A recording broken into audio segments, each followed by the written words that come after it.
So there are tons of female content creators who are popping up in these spaces that we wouldn't traditionally expect to have reactionary content. I think it's one of those, like, all eyes have been on the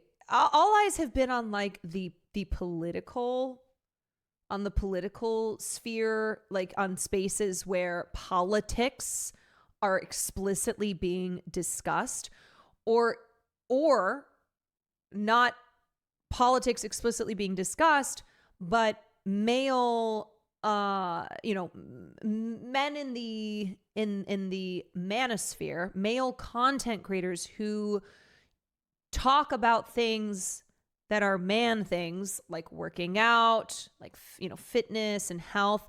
And that is a way to funnel these reactionary beliefs. So we've talked about that a lot. We've talked about the manosphere. We've talked about the online radicalization of men and boys.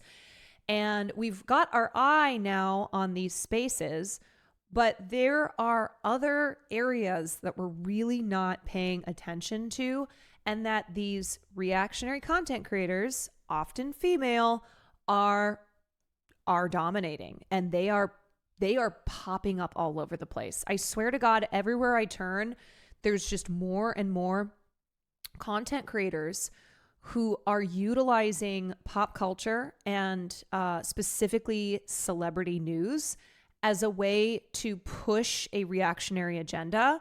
And it is very worrisome. It's very, very worrisome. So for instance, all of these people, Melanie King, Blake Lively, aka Plantation Barbie, did a costume change on the red carpet for Another Simple Favors premiere at South by Southwest. Is she serious? The delusion and narcissism is egregious. No one else did this. I know Anna Kendrick is so tired.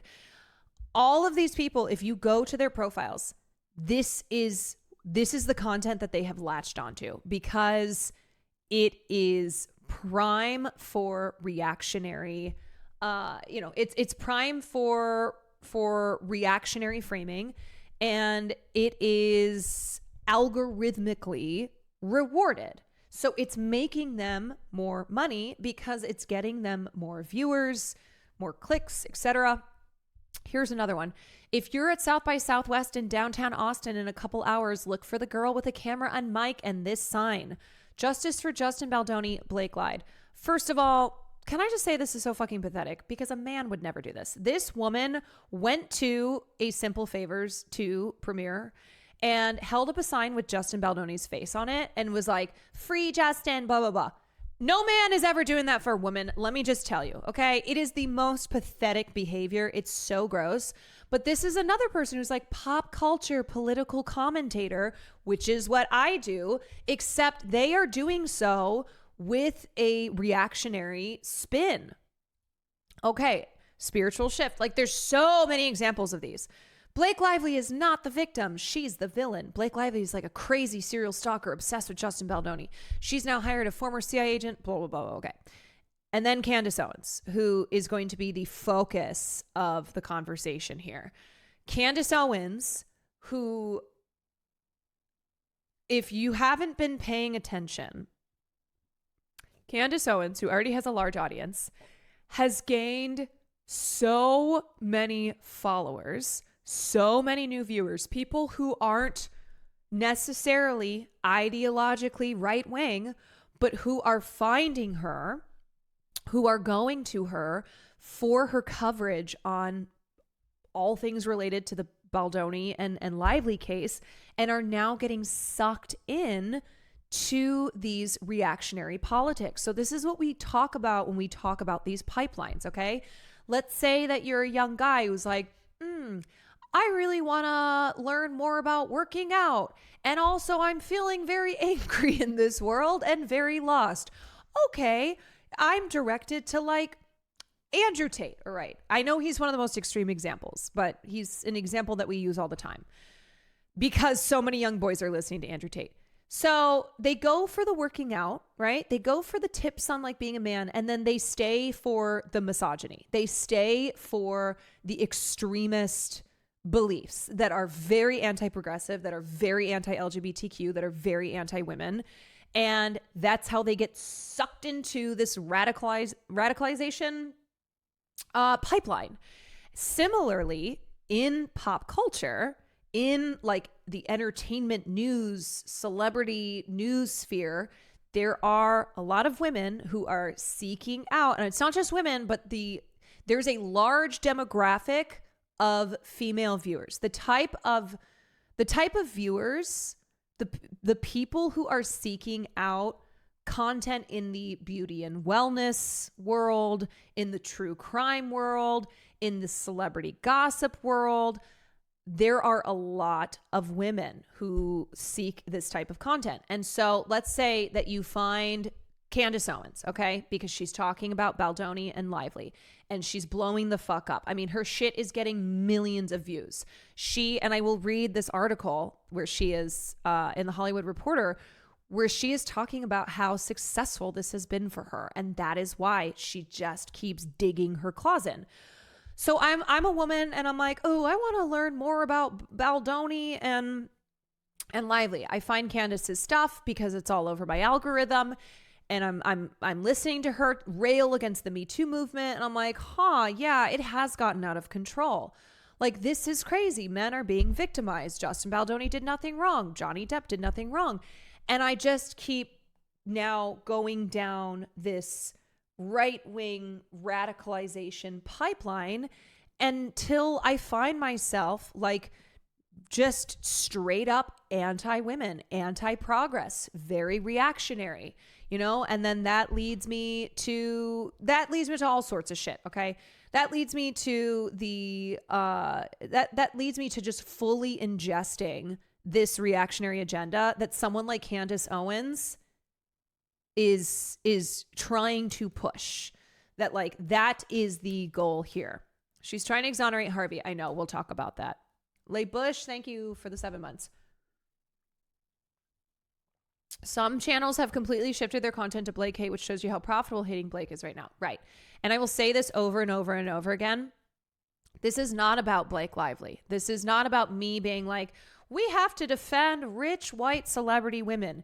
If you are looking at it like this, you are missing how this is applying to how this is a like small part of the bigger picture, which is a culture where misogyny is endemic to our culture, where misogyny proliferates online and offline, where what happens to women like Amber Heard and Blake Lively when it pertains to sexual harassment cases involving white celebrity men, often is the case, the reaction to that has a trickle-down effect. That if this happens to the most privileged women in our society, women who are beautiful, they are wealthy, they are white, they have tons and tons of resources that most women don't have, you have to understand how bad it is for women who do not, who are not Amber Heard and Blake Lively. This is a cultural issue. Yes, this is a systemic problem. And anyway, so, okay. This is, what did I say here? There's absolutely a celeb gossip to alt-right pipeline. Sexual harassment cases are not gossip, to be clear, but it's often framed this way, and it attracts the attention of people who seek this type of news/content. Depp versus Heard was a catalyst for this type of content because pro-Depp content was rewarded immensely and absolutely dominated the internet. Tons of content creators seized on the burgeoning backlash to the Me Too movement and have continued to make content that is not even remotely subtle in its misogynistic framing. This is what Candace Owens has been cooking up, an attempt to publicly exonerate Harvey Weinstein. Harvey is the reason that the Me Too movement exploded in 2017. The end goal for someone like Candace is to completely destroy the social movement by exonerating the serial rapist and abuser who kicked it off. And she has gained even more followers because of her rabid wall-to-wall coverage of Lively and Baldoni, which she uses as evidence that the Me Too movement must be destroyed. So I really hope, I mean, I'm like truly going to keep talking about this until I'm blue in the face. No, even past that. But I need people to understand that this isn't about Blake Lively, an individual. This is another way that people, including women, who we are not talking about the radicalization of women, are being radicalized to the right. It starts with consuming what they look at as like celebrity gossip, Hollywood news, from somebody like Candace Owens, from somebody like Brett Cooper, Megyn Kelly, any of these bozos who I included in my screenshots here, right? Like, this is the type of shit that is all over the algorithm, that is all over Twitter, that is all over TikTok, that is all over Instagram. It's the same thing. It's Depp versus Heard all over again. And how this is where it starts, okay? This is where it starts. And the reality is, like, this isn't something new. It's just that now, being in the internet age like we are, this is what happens digitally, okay? But like, you look back on tabloid magazines, the way that they just crucified Britney Spears, how the public opinion on Britney Spears was so rooted in misogyny. So like, this isn't new. It's just that this is proliferating online because of how many people consume their information, their news, from internet content creators. Okay. They're watching, they're watching a podcast on YouTube. They see a TikTok, like whatever it is. And how, what's happening online is basically just taking misogyny that already exists in the culture. That's like what we call organic misogyny. And it is running it through the digital machine. And so something like a smear campaign is very effective because it takes those misogynistic impulses, right? The misogyny that already exists in our culture, and it artificially inflates it. It's misogyny that is organic, but also then inorganic via these manufactured smear campaigns online. Laundering old bigotry through new mediums. Yeah, that's exactly what this is. So I want to take a look at Taylor's piece. Right-wing creators are dominating lively Baldoni coverage. And just across the board, it's not just lively Baldoni coverage.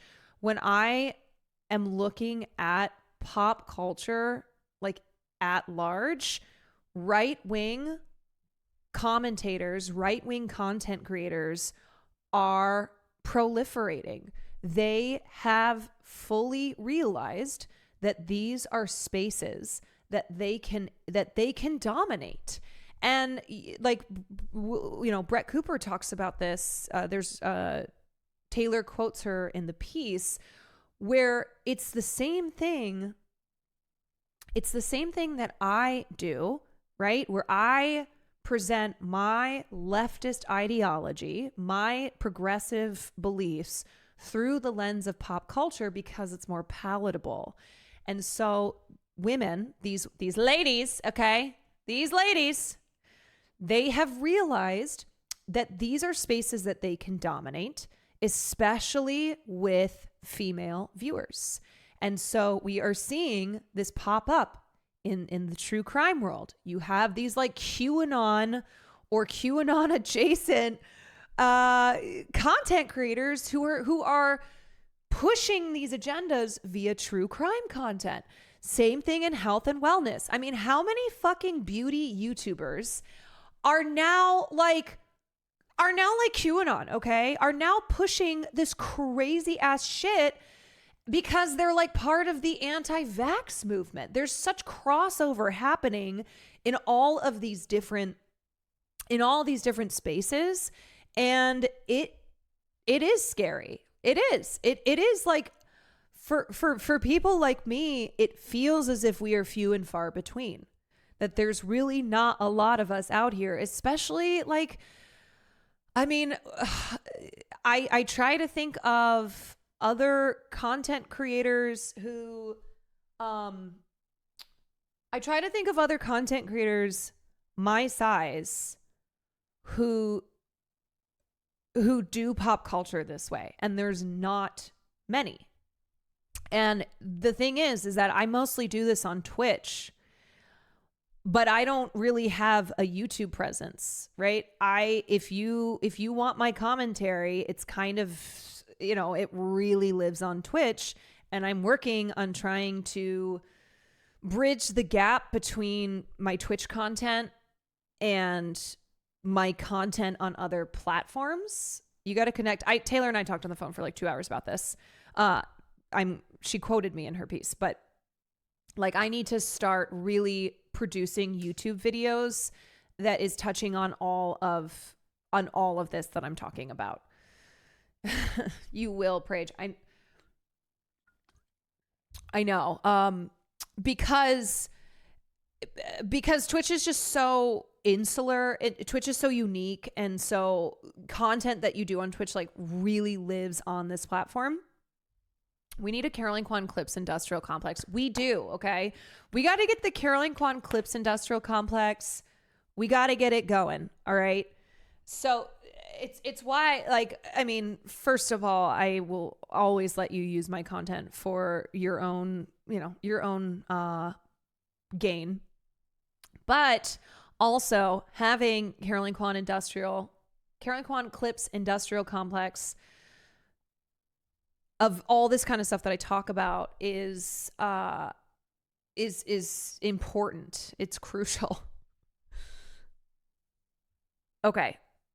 Let me grab some water. Hold on a second.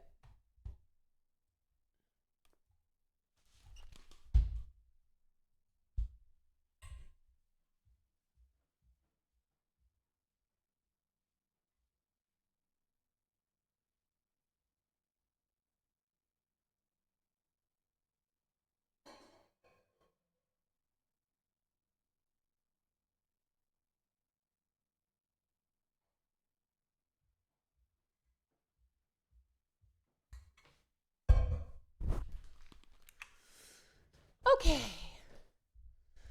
Ofi Doki is great. I want to connect with her. I want to connect with her. There's a couple other people that I have in mind that I need to start connecting with. All right. So, last month at the Conservative Political Action Conference, CPAC, Megyn Kelly took the stage in front of thousands of people. Thousands of people, you guys. Have you heard about what's happening with the Blake Lively versus Justin Baldoni case? She asked the crowd. Are you obsessed with this case? There are millions of people who are obsessed with this case. Over the course of the next 20 minutes, Kelly spoke in detail about Lively versus Baldoni. The Republicans know exactly what they're fucking doing, okay? They are at CPAC. Someone like Megyn Kelly is at CPAC talking about the Justin Baldoni and Blake Lively case because it is all part of the culture war that they have effectively used to shift people in this country. They have used this manufactured culture war to attack women, to attack the LGBTQ community, to attack immigrants. Anyone who is marginalized in this country has been a victim of the rights culture war. They see this as a wedge issue. Yes. She called Lively, who claims that Justin Baldoni, her co-star in the movie It Ends With Us, sexually harassed her and created a hostile work environment, a high-maintenance diva bully brat. Kelly said that after Lively's claims of sexual harassment became public, Blake Lively believed that she would be received like an Alyssa Milano or Ashley Judd, #MeToo victim, but is instead looking a lot more like Amber Heard. Kelly is just one of a roster of conservative influencers dominating the Lively versus Baldoni coverage. Right-wing creators, including Candace Owens, have been at the forefront of the case, while mainstream liberal creators follow in their footsteps, often laundering right-wing talking points to their progressive audiences. Conservative influencers are not just covering the Lively versus Baldoni story more frequently than everyone else, they're covering it faster, in more detail, and providing the most compelling up-to-the-minute storylines. It has brought in a new audience and changed my demographics. Candace Owens, the conservative commentator who has been making an aggressive effort to target women lately, told me. That is not good, y'all. That is not good. That it has brought in an entirely new audience and changed the demographics. And I'm telling you that means more women are watching Candace Owens, more people who are not necessarily ideologically right-wing. She is expanding. This is someone, yes, who does not need a new audience. More people should not be finding someone like Candace Owens. But unfortunately, that is what is happening because she is smart and she knows the type of content to make her bread and butter. Owens said that she's seen a surge of liberals who normally wouldn't claim to agree with her politics tuning in for her pop culture coverage. And here's the thing, because this is framed as pop culture cover, like this is pop culture content, okay? It's not politics, all right? Somebody who's coming in and is like, oh, Candace Owens does politics and she's, just really pro-Trump and blah, blah, blah. They might not seek her out. They might not stick around.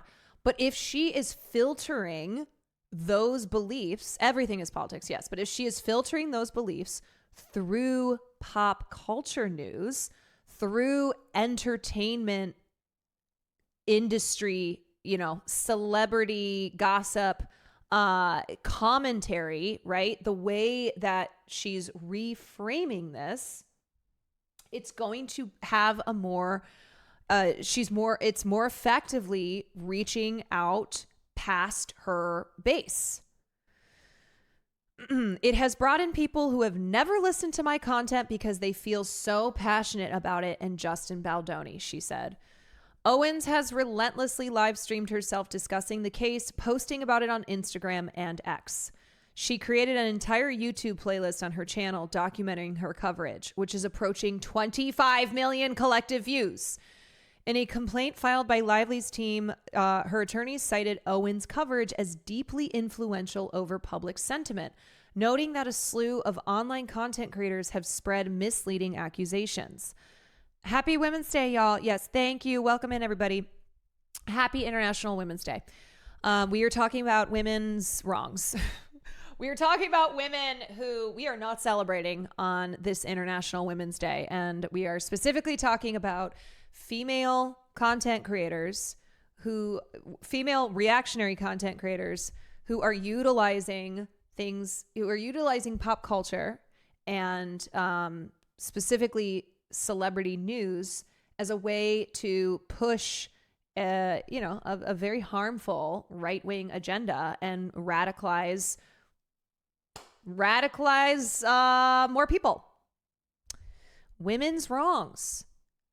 Liberals spoke about the need to leverage pop culture and seemingly non-political topics as a bridge to engage the public in political ideas indirectly, thus enhancing Democratic appeal.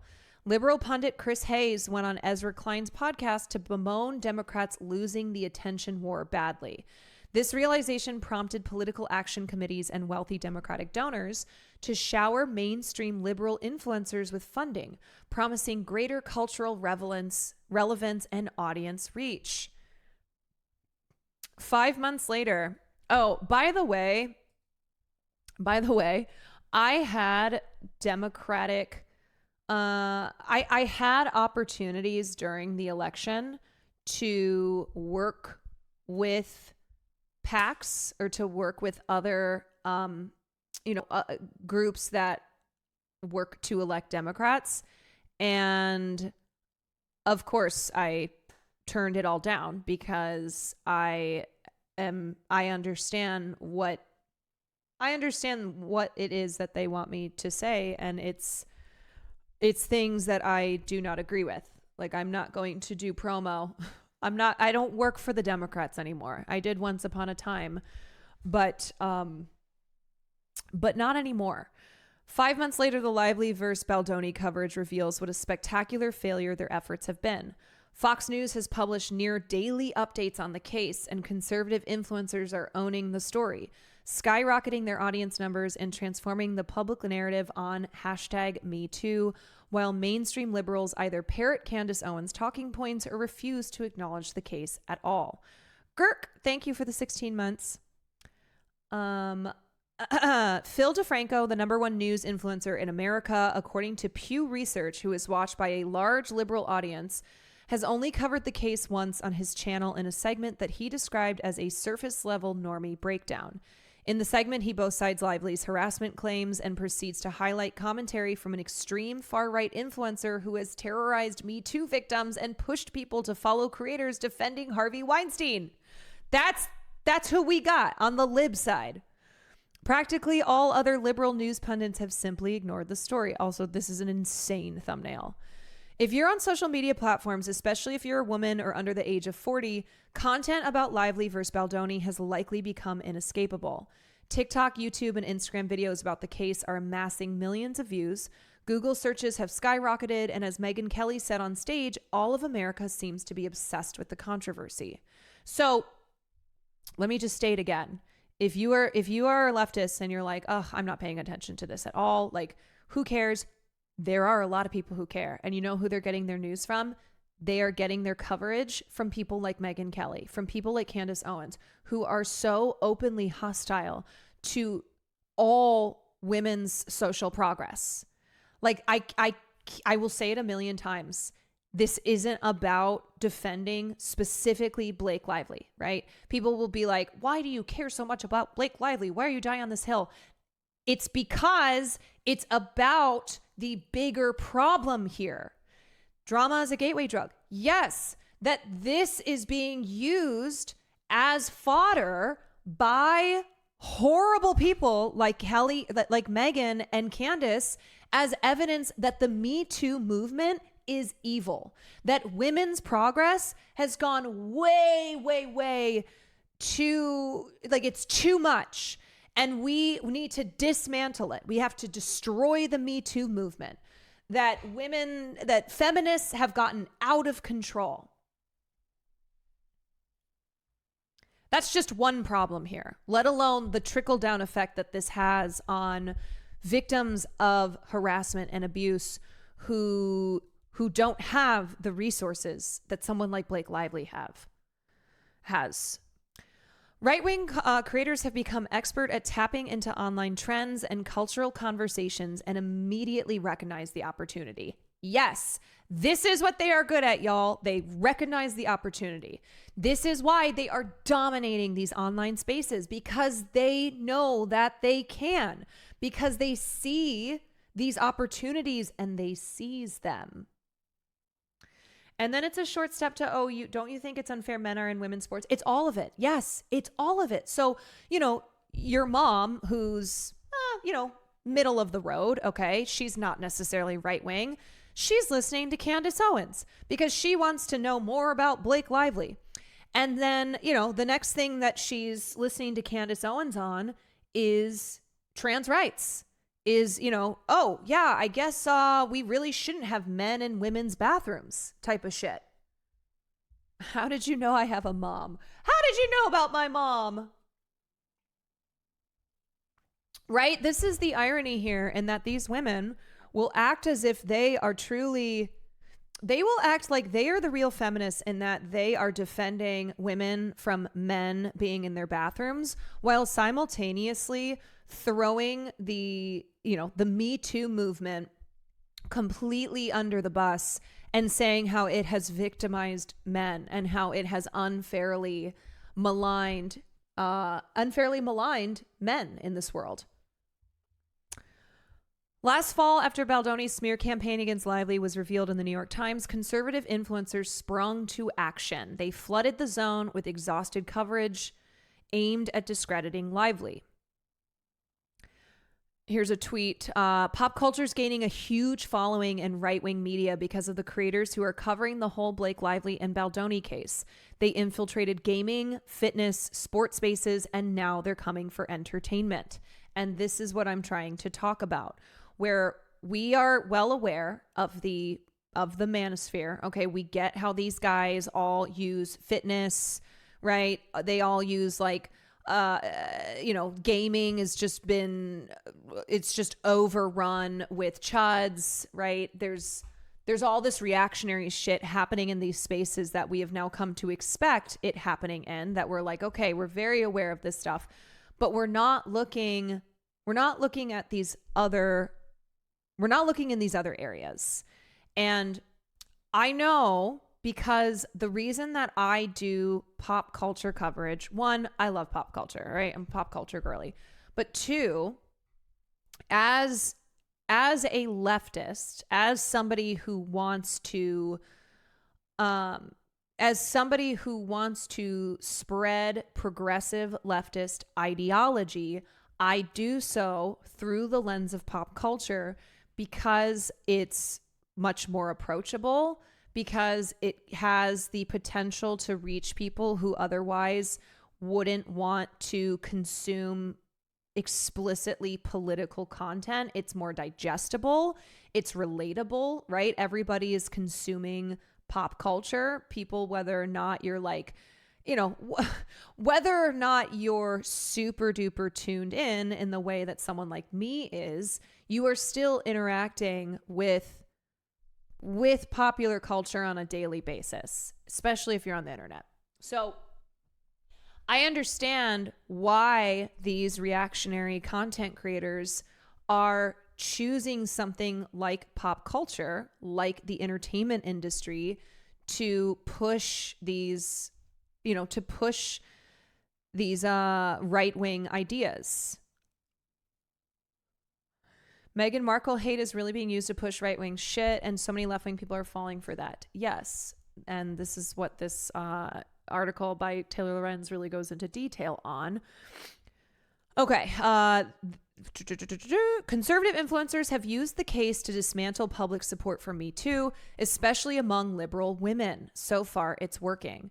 Recently, two co-founders of Betches, God, I used to read Betches, a liberal women's media company that has done work with the DNC, repeated Owens' exact framing of the case on Instagram, attacking Lively to their audience of progressive women followers. They lambasted the New York Times for their coverage and called Lively a narcissistic egomaniac. It's a vindication for me, Owens told me. I'm not kidding when I say that I was the first public person in the political sphere where on the day that Me Too started trending, I made statements against it. I have not moved my position on Me Too at all, she added. I've been consistent, but people weren't ready to hear it. Okay, well, they're hearing it now. Brett Cooper, a conservative influencer who recently left right-wing media outlet The Daily Wire to go independent, launched her YouTube channel with content about Lively versus Baldoni. In the second episode of her new podcast titled How Blake Lively Ended Her Own Career, Cooper rails against Lively and claims that Ryan Reynolds is set to lose his entire fortune and career because of his wife's ego. This is just another example of women weaponizing Me Too for their own gain, Cooper says. Talking directly to Blake, she adds, "You thought the feminists would just rally behind you and that we were still in 2015 and that we would believe all women, but that was obviously very misguided." The video has 3.4 million views. Top comments compare Lively to Amber Heard, calling her entitled and insufferable. "I am not someone who ever paid attention to pop culture until I found your videos," one user commented. "Now I am so much more informed." Marvelous Tuna, thank you so much for the 5 gifted subs. Tracy Poop, thank you for the tier 1. Girk, thank you for 16 months. Ay. This comment is saying exactly what I'm saying, where they're like, yeah, I didn't really pay attention to pop culture. And then I found your videos and, they were like entertaining and funny. And now I'm much more informed. And because this is Brett Cooper, because we know what Brett Cooper's agenda is, what her ideology is, that is not good for progress. One of the next videos on Cooper's channel is titled, "It's Time to Abolish the Department of Education." This is what we call the pipeline, y'all. Okay. So somebody clicks on the video because they want to hear about Blake Lively. They're like, oh, okay. And then guess what they get recommended to them? It's time to abolish the Department of Education. So then they watch that one next. And they have already built this level of trust with Brett Cooper because they liked her other video. Because they're like, oh, she's really smart. She's very informative. She's entertaining. She's funny. She's pretty. I like her. I'm going to watch this next video. And they are primed to ingest this information uncritically.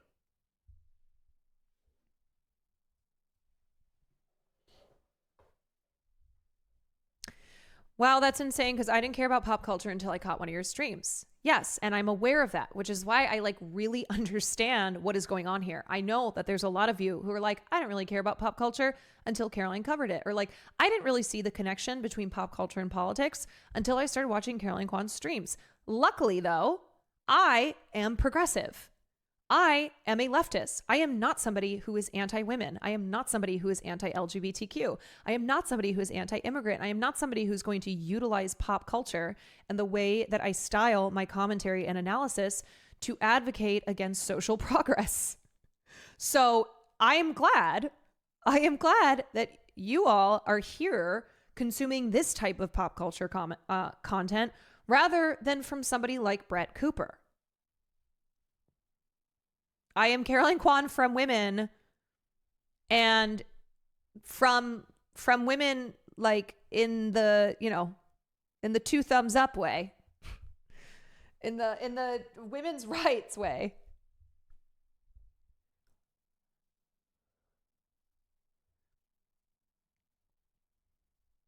Pop culture is so important to political coverage, whether people like that or not. Yes. Tis. Who are big pop culture? Oh my God. Chuck,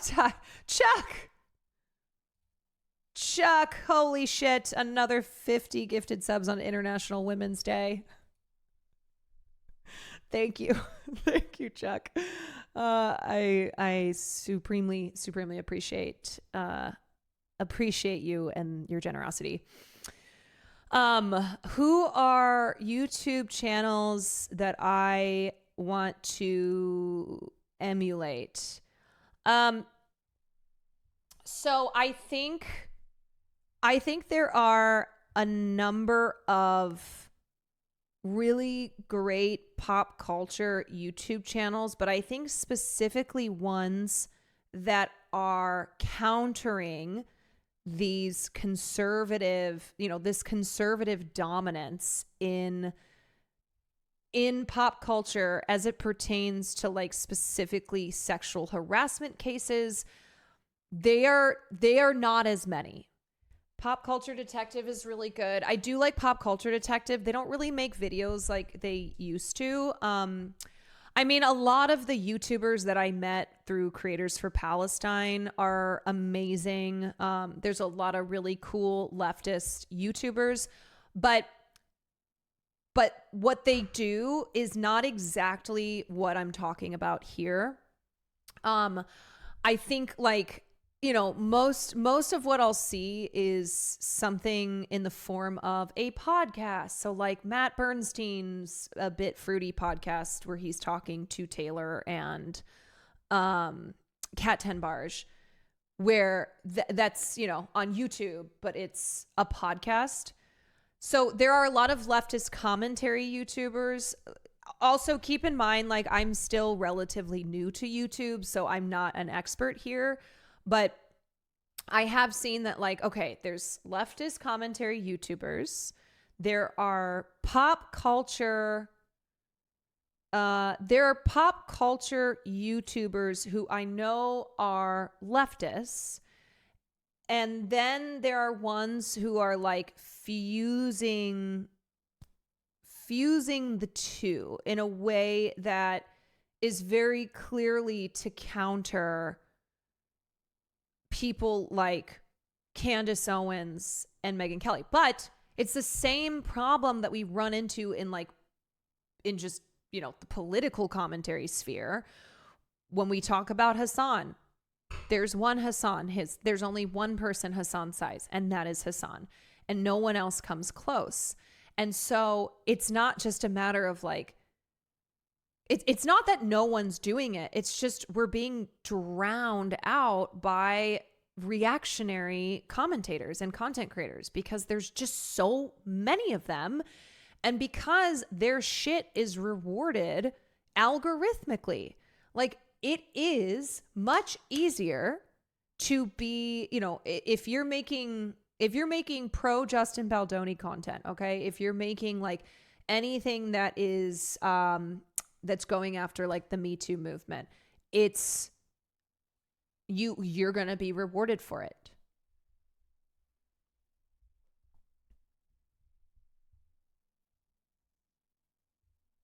Did Pop Culture Detective do that Big Bang Theory video? Yes. It's culture hegemony. Pop culture manufactures the social norms that keep the powers that be in power. These shifts in pop culture are both symptoms and signposts. Yes, pop culture it's a two-way mirror. It reflects, and it also, it reflects society, but it also has the ability to change society, to shift what's happening in culture. So like what we see in pop culture is, it shows us what is changing in our society, but it also can be responsible for those changes. The other day I went looking for a video about the Blake Lively situation on YouTube. All the recommended videos were extremely negative. I gave up looking. Yeah, this is exactly what I'm talking about. Okay, so continuing. Brett Cooper's video has 3.4 million views. Top comments compare Lively to Amber Heard. Blah, blah, blah. One of the next videos is titled, "It's Time to Abolish the Department of Education. Young people, especially young women, might be interested in watching my channel because of a celebrity thing, then will stick around for something else," Cooper told me. "The video on the Department of Education is just as important. It might just be less flashy." They are saying the exact same thing that I am saying, except this is, of course, good for them. They're like, yeah, this is exactly why I'm doing what I'm doing. People will be drawn in, especially young women who I'm trying to reach out to, because they're into like celebrity news, because they're like wanting to know the latest hot goss from Hollywood. So I hook them with Blake Lively. I reel them in, and then I feed them all this other right-wing shit. I've seen this in another stream. The left doesn't have a messaging problem per se, as a platform problem, exactly because the platform is filled with right-wing rage baiting. Some right-wing creators present themselves as sticking it to the man, but just upside down. Yes, I mean, we all know the thumbnail, the YouTube video title, the way that it's like we all have that picture in mind. And we know that, like, okay, a video where Blake Lively is doing like one of these faces, and it's titled, Blake Lively said what type of thing. It's going to be a video that is extremely, extremely negative towards not just Blake Lively, but like the entire Me Too movement, that will be so dripping with anti-feminist sentiments. Hook them with hot goss, feed them white supremacy. And it is, it's very effective. Cooper said that leaning into pop culture coverage has helped shift the public's perception of her. I've seen a lot of comments like, "I don't usually listen to conservatives, but you're very palatable and you've changed my mind about what conservatives are, and you opened my eyes and a lot of things," she said. Okay, will somebody raise their hand in here if this has happened, but on the opposite side, where someone's like, "I don't usually listen to leftists, but Caroline, you're very palatable. You've changed my mind about what leftists are. You've opened my eyes and a lot of things. Your pop culture coverage has made me actually tune into you. I don't want to listen to political commentary on Twitch, but like, you hooked me with the pop culture stuff." Anybody? Anyone? I don't care. Just lie. Just lie. Be like, "Holy shit, I was as, right wing as they come. And hell yeah, brother, can't get enough MAGA. Can't get enough of MAGA. And then I found you, and you were talking about Hollywood stuff. So I came for the entertainment news, came for the Hollywood stuff, and I stayed for the leftist ideology. Also, sorry I'm asking here, but is it okay to do a clips channel of your takes, please? Yes, 100%. Get that shit running on Twitter. Caroline Kwan Industrial Complex. Caroline, you hooked me with the pop culture stuff. For me, it was politics that hooked me onto your pop culture coverage. Okay. All right. I used to hate women. Now I'm here and I love women. Great. I wonder how many people have done like the, I used to hate women and then I came here, I love women, and now I'm back to hating women.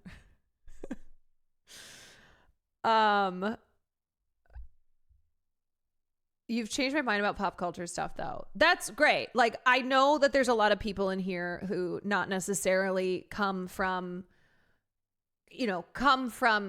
a right wing way, belief system, but maybe didn't understand the importance of pop culture, maybe didn't understand the connection of, just the way that politics and pop culture are interconnected, and now they do. But what's scary is that people like Brett Cooper, one, she's a lot bigger than I am, so she's reaching a lot more people, but two, she is succeeding in bringing in people who are not ideologically defined, people who are in the center, people who are like liberal, right? I'm not saying leftist necessarily, but there are a lot of leftists who are consuming the opinions of Candace Owens and Brett Cooper on something like Lively and Baldoni. And that is crazy town. My therapist is extremely progressive, Kenyan, and educated and pro-Palestine. She got trapped by Candace talking about the drama and then got freaked out because Owens was defending JD Vance. Yeah, dude. Yes. Like, okay, here's an example. So my mom, I was on the phone with her today. I'm glad I found you because I'm not here to watch men. You know what, girl? Preach. I was on the phone with my mom today and I was telling her all about this stuff because she was like, what's going on? What's going on with Twitch? What's going on with the politics? Are you getting in trouble? I said, I'm not getting in trouble these days. Hassan is. She's like, oh, I saw that on Rick Scott. So I was just like talking to her about all this, and I was talking to her about Candace Owens in a way that I like assume my mom knows Candace Owens the way that I know Candace Owens. But she was like, oh, I don't really know her. I've seen her kind of pop up here and there. Now, my mother is not somebody who like that person's therapist, like was listening to Candace Owens because she didn't know who Candace Owens was. Socialism or barbarism, thank you for the 5 gifted subs. However, my mom, who is otherwise very in the know on politics, but she isn't an internet person, didn't know who Candace Owens is. So that is how somebody who has the politics of my mother and who is otherwise very clued in politically could end up listening to someone like Candace Owens without knowing that she is, like, without prior knowledge that she is a racist, that she is a horrible, horrible person who you should not be listening to whatsoever. This is not a broken clock situation, okay? This is not a like, well, she's horrible everywhere else, but like this one thing she's good on. No. You need more brain rot in your content to bring normies in. The reason you're only converting political viewers to pop culture, not the other way around. Well, I also know that I need to be firing on other platforms that I'm just not right now. I used to be a journalist and pop culture was my biggest ick. I was always the hard news politics girly, but you give pop culture a different perspective in a way that's not insufferable. Well, I just, for the last 2.5 years, I've really worked hard to get people which includes leftists, because I knew I would come in and have a lot of leftists in my community. But oh my God, wow, you guys, Women's Day. Women's Day. The community is popping the fuck off right now. Gurkery new. Thank you. Thank you for the 50 subs. This is how we win, y'all, okay? This is how we win. This is how I beat Brett Cooper and Candace Owens and Megyn Kelly. This is how we dominate.